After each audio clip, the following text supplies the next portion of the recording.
Most people wake up in the morning and start to think about their problems. Those problems are connected to certain memories, and those memories are connected to certain people and things. Your brain is like an old tape recorder that plays back the same cassette over and over every day. If your brain is the record of the past, then the moment you start your day, you are already thinking and living in the past. Each one of your memories has emotion, and the emotions are the final product of past experiences. So, the moment you recall the memories of your problems, all of a sudden you feel unhappy, you feel sad, you feel pain. How you think and how you feel creates your state of being. In other words, it creates your character. If your entire state of being when you start your day is in the past, it means your past sooner or later will become your future. For example, something that happened yesterday made you angry. Today, you wake up and think about it, and you feel angry again. Keep doing this for 2 days, and people will think you are having a bad day. Keep doing it for 1 week, and people will think you're in a bad mood. If you continue long enough, soon anger will become part of your character. You will be known as someone who is always angry. So, as you can see, your thoughts have something to do with your destiny. This means if you keep thinking in the past, you're going to keep creating the same life without even realizing it. You keep creating the same life that you don't even like. Here's how it usually happens. You wake up and grab your cell phone. You check your Instagram, check your WhatsApp, read a few emails or texts, then you check the news, and now you finally feel really connected to everything that's known in your life. After that, you go through a series of routine behaviors. You get out of bed on the same side, you go to the toilet, you get a cup of coffee in your favorite cup, you take a shower, you get dressed, and you take the same bus or drive to work the same way. Finally, you get to work, and you see the same people that push the same emotional buttons. When the work is done, you hurry back home to do the same things all over again tomorrow. This becomes your routine, and routine works like a computer program. And now, you have lost your free will to a program. It is no longer you who runs the show, but the subconscious program. 95% of who we are by the time we're 35 years old is a memorized set of behaviors, emotional reactions, unconscious habits, hardwired attitudes, beliefs, and perceptions that function like a program. So then, you can say with your percent conscious mind, I want to be healthy, I want to be happy, I want to be free, but the body is run by a different program. You are putting the 5% conscious mind against the subconscious mind, which is 95%. This is like putting an average skinny guy against an Olympic-level powerlifter in a weightlifting competition. No wonder you can't make changes and end up going back to the old program and creating the same life. So then, how do you begin to make changes? Well, you have to get beyond the analytical mind because what separates the conscious mind from the subconscious mind is the analytical mind, and that's where meditation comes in. Through the practice of meditation, you can learn how to change your brain waves and slow them down. And when you do that properly, you can enter the operating system where you can begin to make fundamental changes. Most people wait for a crisis, trauma, disease, or diagnosis in order to start changing. Joe Dispenza's message is this: why wait for negative things to happen? You can learn and change in a state of pain and suffering, or you can learn and change in a state of joy and inspiration. Most people spend 70% of their life living in survival. They live in stress, so they're always anticipating the worst-case scenario based on past experience. They literally choose the negative things out of the infinite potential in the quantum field. They're selecting the worst possible outcome. This is like looking at the menu with an endless amount of food, drinks, and choosing the worst possible option. This is how it happens. Every time you recall the negative event, you produce the same chemistry in your brain and body as if the event is occurring again. You are sending the same emotional signals to the body. Your body is your unconscious mind. In a sense, your body doesn't know the difference. Your body thinks that the event is actually happening right now. Most people are constantly recreating their negative emotional states by constantly thinking about them. So, When it comes time to give up that negative emotion, they can say, I really want to change. But the problem is that the body is stronger than the mind. The body has been conditioned for years to negative emotions. The body was a servant once, but now has become the master.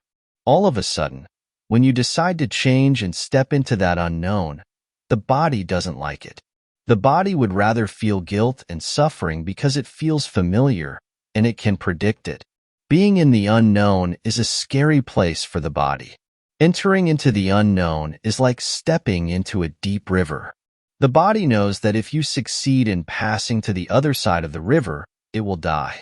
It will do anything it can to stop you. This is why the moment you start meditating, suddenly your nose starts scratching, you remember an important task you had to do, and out of nowhere, you get a memory from 20 years ago. This is your body saying, come on, just give up and let's go back to our old miserable life. The body has a lot of tools, and it will use every single one of them to stop you from entering the unknown. The unknown is the best place to create your future, and the easiest way to enter the unknown is through meditation. Once you are in a deep meditative state, you can start creating your future. What kind of new life do you want? What behaviors do you want to demonstrate? What kind of person do you want to be? The act of mentally closing your eyes and rehearsing the things or behaviors you want in your life is the best way to create your future. If you're truly present, the brain does not know the difference between imagination and real-life experience. Through the act of imagination, you are installing the software programs of your future life. Now, your brain is no longer a record of the past. It's a map to the future. And if you keep doing it, who knows? You may just start acting like a happy person. The hardest part is to teach your body emotionally what the future will feel like ahead of the actual experience. Simply imagining it isn't enough. You need to emotionally feel it in your body. If thoughts are the language of the brain, feelings are the language of the body. It is through feelings and emotions your body understands what your mind is telling you. If you don't feel anything, then it means your body isn't receiving the signal. It's like in your room, the internet modem is working, but you can't connect because you've turned off the Wi-Fi on. Your phone. The moment you start feeling the emotions of your thoughts, you are connected to the internet, and you can now start downloading your future life. And you know what this means? This means you no longer need to wait for your success to happen in order to feel successful. You don't need to wait for wealth to feel abundant. You don't need to wait for your new relationship to feel love. According to the quantum model of reality, the moment you start feeling abundant and worthy, you are generating wealth. The moment you start to feel it, you're beginning to step toward your future. Now, this means you are becoming the creator of your future. You're no longer living as a victim and saying things like, I'm this way because of this person or this experience. Unfortunately, today, many people are victims of their own negative thoughts from the past. Most people don't realize it, but here's the thing about thoughts. Just because you have a thought, it doesn't mean it's true. Let me repeat. Just because you have a thought, it doesn't mean that you should act on it. On average, you think 60 to 70,000 thoughts in one day. 90% of those thoughts are the same thoughts as the day before. If your thoughts have something to do with your destiny, then your life is not going to change very much because the same thought leads to the same choices. The same choice leads to the same behavior. The same behavior creates the same experience, and the same experience produces the same emotion. This is why it's very important to meditate so that you can become more aware of how you think, how you act, and how you feel. The more conscious you are, the less likely that an unwanted thought is going to slip by your awareness unchecked.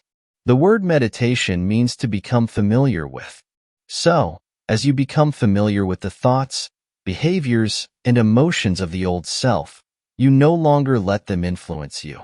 Instead, you start thinking new thoughts and condition the body into a new emotional state. If you do it long enough, this new emotional state will become familiar to you. Creating a new self is like creating a new garden. First, you've got to get rid of the weeds and the rocks.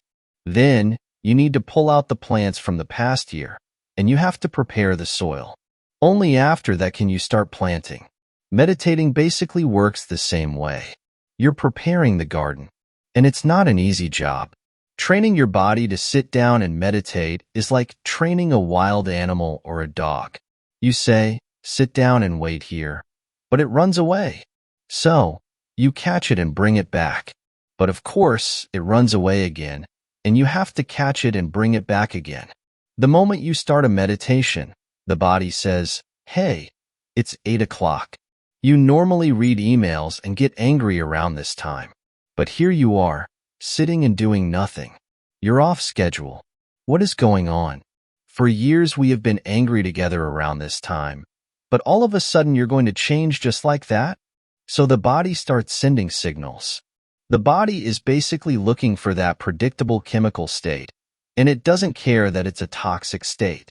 Every time you become aware of what your body is doing and bring attention to the present moment, you're telling the body it's no longer the mind, and you are the mind. And now, your will is getting greater than the program. And if you keep doing this over and over again, just like a trained dog, the body will sit down and obey. The moment the body surrenders, there's a liberation of energy. You go from particle to wave, from matter to energy, and you free yourself from the chains of those emotions that keep you in the familiar past. If you do this for just 7 days, you will already start seeing differences in your life. You will start catching yourself more often and avoid going back to the old unhappy self. Of course, you need to repeat this process long enough until your future reality becomes your current reality. Hope it was a useful video. Thanks for watching, and have a great day.